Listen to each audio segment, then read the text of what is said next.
হ্যাঁ গাইস, আমি আবার চলে এসেছি নতুন একটা ভিডিও নিয়ে। আজকে আমরা বানাবো তড়কা। সেই জন্য আমি নিয়েছি 200 গ্রাম তড়কা ডাল আর 100 গ্রাম ছোলার ডাল। দুটোকে আমি একসাথে মিক্স করে নেব। ভালো করে এটাকে ধুয়ে নিতে হবে।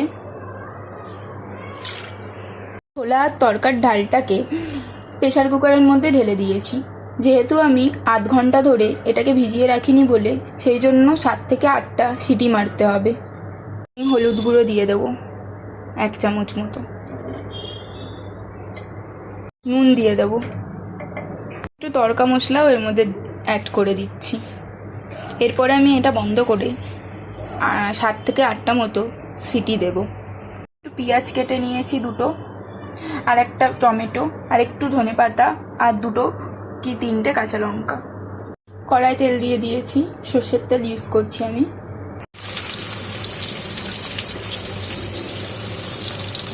দিয়ে দিয়েছি, একটা করে ভালো করে নিয়ে নেব।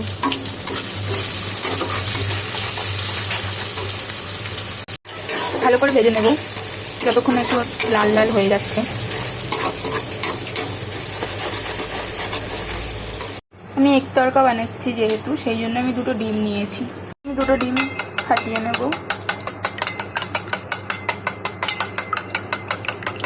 এর মধ্যেই 2টো ডিম দিয়ে দিয়েছি। হয়তো বাজে লাগছে দেখতে, কিন্তু লাস্টে গিয়ে এটা কিন্তু খুবই ভালো হবে। দেখতে থাকো। যেই তড়কাটা আমি রেডি করেছিলাম এবার এর মধ্যে দিয়ে দেবো। ভালো করে ভাজা হয়ে গেছে যেহেতু।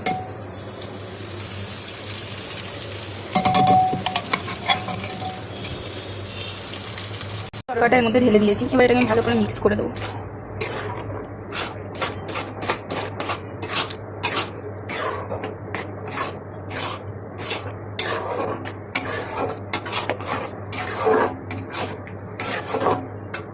এর মধ্যে দেবো একটু আমি লঙ্কা গুঁড়ো,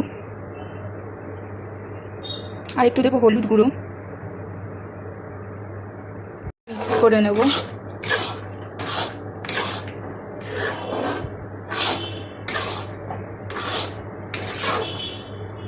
দেবো কসুরি মেথি, এটা যে কোনো দোকানে আপনারা পেয়ে যাবেন।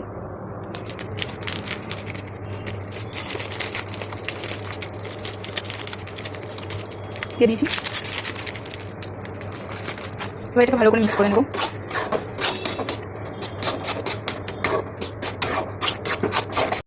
এর মধ্যে আমরা দিয়ে দিলাম তড়কার মশলা, আগেও দিয়েছিলাম তবু আবার আরেকবার দিয়ে দিলাম। এটাকে এবার আরও ভালোভাবে মিক্স করে নিতে হবে।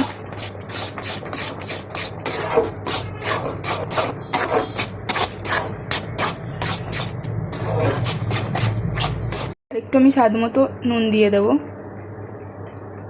যতটা দরকার।